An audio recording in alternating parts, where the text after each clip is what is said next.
জীবনের কোনো ক্ষেত্রে হতাশ হওয়ার কোনো সুযোগ নেই। আজকে পারিবারিক ভাঙন বলেন, ব্যক্তি পর্যায়ের আত্মিক ধ্বংসই বলেন, সমাজের বিপর্যয় বলেন, যাই বলেন, পিছনে একটা বড় কারণ আছে। সেটা হলো আল্লাহ থেকে দূরে থাকা মানুষ, আল্লাহ থেকে হতাশ হয়ে যাওয়া। আর এই কাজটা শয়তান করিয়েছে মানুষকে আল্লাহ থেকে দূরে সরানোর জন্য। আল্লাহ রাব্বুল আলামিনের কাছে কেউ যদি যেতে চায়, মন থেকে যদি আল্লাহকে একটা বারও ডাকে, আল্লাহ তবে এক ডাকের মাধ্যমেও তার গুনাহ মাফ করতে পারে। দুজন ব্যক্তির ঘটনা পড়লাম। একজন ব্যক্তি প্রচন্ড রকম আবেদ, প্রচুর ইবাদত করে।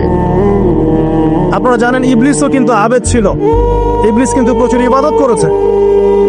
এখন ওই ব্যক্তির একজন বন্ধু ছিল, এটা বনু ইসরাইলের ঘটনা।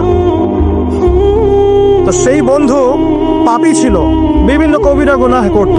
আর এই আবেদ ব্যক্তি বারবার তাকে নসিহত করত, গুনাহ ছেড়ে দাও, তুমি পাপ করছো, গুনাহ ছেড়ে দাও। তখন সেই ব্যক্তি যে পাপ করছে সে বলতো যে আল্লাহ কি তোমাকে আমার রক্ষক বানিয়েছেন? আল্লাহ কি তোমাকে আমার উপর দারোগা বানিয়েছেন?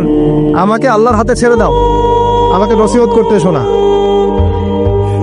একদিন এই আবেদ ব্যক্তি তার বন্ধুকে একটা জঘন্য পাপ করতে দেখলো, এমন একটা পাপ যেটা দেখে তার মনে ধারণা আসলো এটা চরম জঘন্য একটা কাজ। তখন সে মুখ ফসকে বলে ফেললো যে আল্লাহ তোকে আর মাফ করবে না, আল্লাহ তোকে জান্নাত দিবে না। আল্লাহ রাব্বুল আলামিন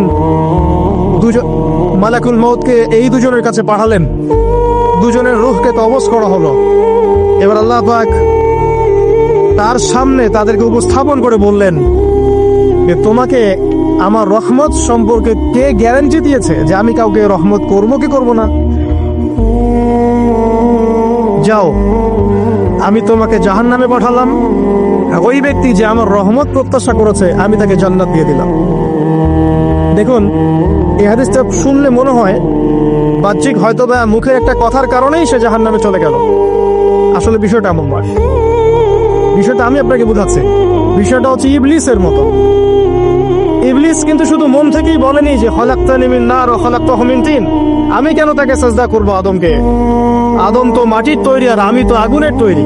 এটা ইবলিসের শুধু মৌখিক স্টেটমেন্ট ছিল না, কারণ কি ছিল? আবা ওয়াস্তাকবার, সে উদ্ধত হয়েছিল, অহংকার প্রদর্শন করেছিল। ভিতর থেকে ইন্টারনালি সে অহংকারী ছিল, সে আন্ডার এস্টিমেট করে কথাটা বলেছে, শুধু মৌখিকভাবে বলে নাই। কিন্তু ঠিক এই ব্যক্তির ঘটনা এমনই, সে মন থেকে অহংকারী হয়ে উঠেছিল, যদিও বা সে আবেদ ছিল।